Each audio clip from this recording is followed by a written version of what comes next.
한국 회사가 된 후 성공한 기업, 그리고 쫄딱 망한 기업들. 우리에게 익숙한 브랜드 중 외국 기업을 한국 기업이 인수한 브랜드도 꽤 많습니다. 필라나 스무디킹 같은 곳들이 대표적인데요. 필라처럼 한국 국적을 얻은 뒤 승승장구하는 곳도 있고, 스무디킹처럼 적자 행진을 이어가는 곳도 있습니다. 한국 기업이 인수한 해외 브랜드들을 살펴봤습니다. 필라는 외국에서 태어났지만 한국 브랜드로 자리잡은 대표 사례입니다. 1911년 이탈리아의 필라 형제가 처음 만들었고, 당시 주력 상품은 속옷이었습니다. 이후 스포츠웨어로 방향을 바꾼 뒤 1990년대까지 전 세계에서 인기를 끌었습니다. 2000년대부터 매출이 줄면서 위기에 빠졌는데, 전 세계 27개국 지사 가운데 유일하게 흑자를 내던 곳이 필라 코리아였습니다. 필라 코리아의 윤윤수 대표는 2007년 약 4,500억 원의 필라 글로벌 사업권을 인수했습니다. 필라를 국내 기업으로 탈바꿈시킨 셈인데, 한국으로 귀화 이후 필라는 승승장구 중입니다.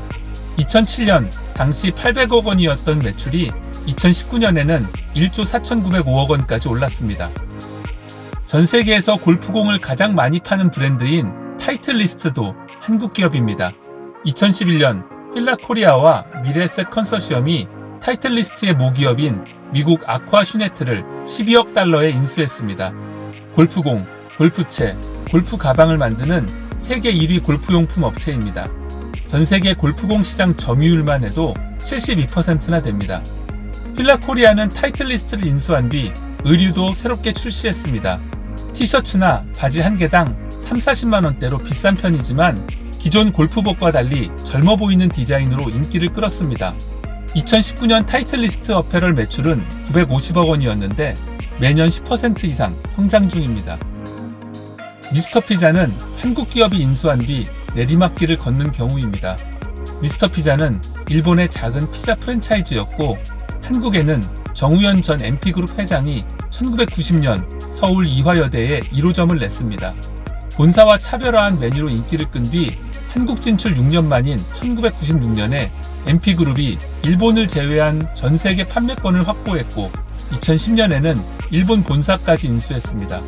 그런데 2016년 정우현 회장의 경비원 폭행 논란이 일어났고, 같은 시기에 비싼 가격으로 재료를 공급하는 등 가맹점에 대한 갑질 의혹도 불거졌습니다. 이로 인해 소비자들의 불매운동이 시작되면서 매출이 빠르게 줄어들었고, MP그룹은 상장 폐지까지 겪게 됐습니다. 2019년에는 24억 원의 영업 손실을 냈고, 작년에는 미스터 피자를 매각시장에 내놓았습니다. 스무디킹도 한국으로 귀화한 뒤 고전하는 브랜드입니다. 스무디킹은 1973년 미국 루지애나주에서 처음 문을 열었고, 한국에 매장이 들어온 것은 2003년이었습니다. 당시 건강음료 유행을 타고 엄청난 인기를 끌면서 명동 1호점이 2005년 전세계 스무디킹 매장 가운데 매출 1위를 기록하기도 했습니다. 2011년에는 영등포 타임스퀘어점이 매출 1위 기록을 세웠습니다. 이런 흐름을 타고 2012년 스무디킹 코리아는 미국 본사 지분 100%를 5천만 달러에 인수했습니다. 그리고 2015년에는 신세계그룹이 한국과 베트남의 스무디킹 10년 운영권을 180억 원에 사들였습니다. 하지만 이후 스무디킹은 매년 적자를 내고 있는데, 2016년 8억 원이었던 영업 손실은 2019년 약 12억 원까지 늘었습니다. 신세계는 편의점 이마트24 공간에 스무디킹 매장을 함께 운영하는 방법 등으로 위기를 극복하기 위해 노력 중입니다.